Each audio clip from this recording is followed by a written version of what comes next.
guys, welcome to Film Learnin, the show dedicated to learning you some filmmaking and learning you good. And today, we're talking sprites, specifically turning yourself into one. Now there's a couple of different ways to do this, but today we're focusing on making a digitized sprite, a la Mortal Kombat. If you want me to tackle an 8-bit sprite, leave me a comment below and we'll make it happen. Now, the first thing you'll need to achieve this effect is shooting yourself on a green screen at a higher shutter speed. Anything above 100 will do, as it'll remove the natural motion blur. Basically, just perform all the actions you need. Punch, kick, jump, and walking on the spot, while staying as still as possible, as we'll stitch all these movements together using animation. I actually put a little lid from a plastic container near the front of my foot just so I wouldn't move too much. But use some gaffer tape, whatever you've got. As I mentioned, you'll need your feet in the shot, so all I did was go to a party supply store and grab a green disposable tablecloth for $3 and then laid it down on the floor. If you don't have that, you'll have to rotoscope your feet. So spend the $3 and save yourself the heartache, gang. Trust me. Once that's done, all we need is After Effects. That's right, no third-party plugins. So let's get started. Okay, no time to waste, guys. The first thing I want you to do is edit all of your kicks, punches, and jumps into separate clips and key them out like I have here. I've also labeled them accordingly too. As you can see here, all my footage is alpha channeled. If you don't know how to render out alpha channeled footage, here's how.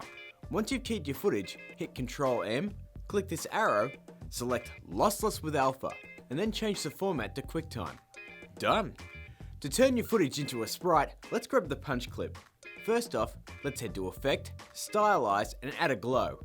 Change the glow based on to alpha channel, the glow radius to 3, the intensity to 9.9, the glow colors to A and B, and then we'll change the A and B colors both to black. This will give us our outline around our sprite. From there, head up to Effect, Color Correction, Brightness and Contrast, and we'll crank up the contrast to give our sprite, a little more color difference. Next, head over to Presets, type Cartoon, and drop it on in there. Time to do a bit of tweaking. This is totally individual to see, how far you want to push it, but these are my settings. First, I set the render to fill in edges, the detail radius to 10.5, the detail threshold to 8.5, in fill, the shading steps to 2, the shading smoothness to 69.2, and in the edge settings, I set the threshold to 2.02 and the width to 0.7. But like I said, you can alter these settings to achieve the look that you want. From there, I added one more spot of color correction by heading to Presets and typing HLS and grabbing a color balance.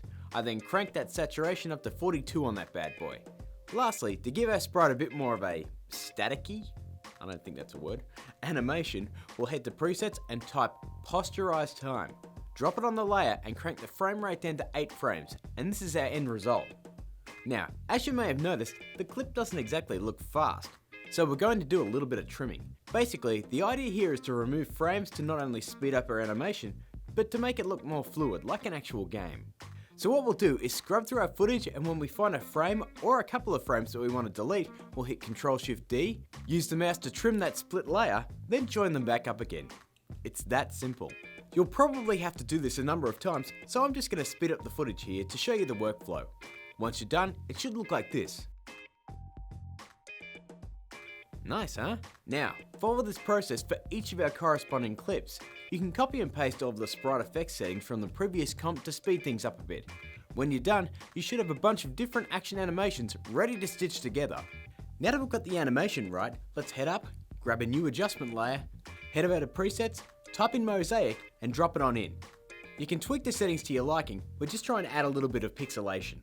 Okay, we've got our sprites looking good. Time to animate. Here's an example sprite sheet. As you can see, there's just a couple of frames that represent each action. So we're going to try and imitate this as much as possible. Time to stitch these all together. Open a new comp and give it about 10 seconds of length. Drop in each of your action comps in. I'm starting with the punch, then kick, then jump.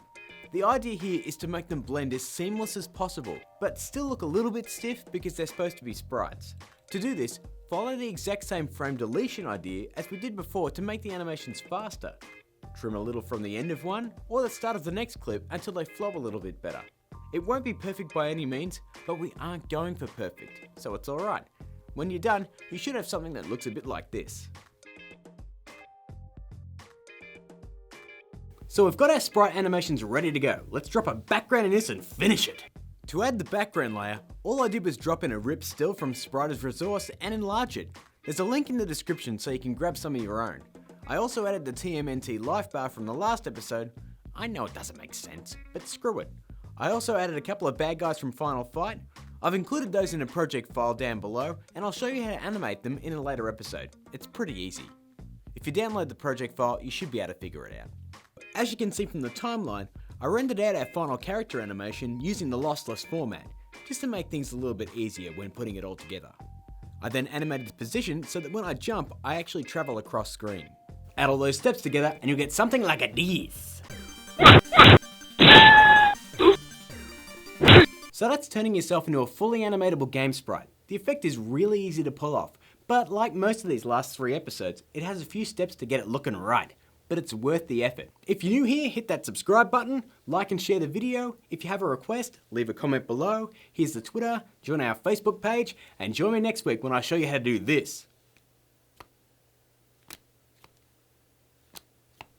Pretty cool, eh? As always, my friends, keep learning.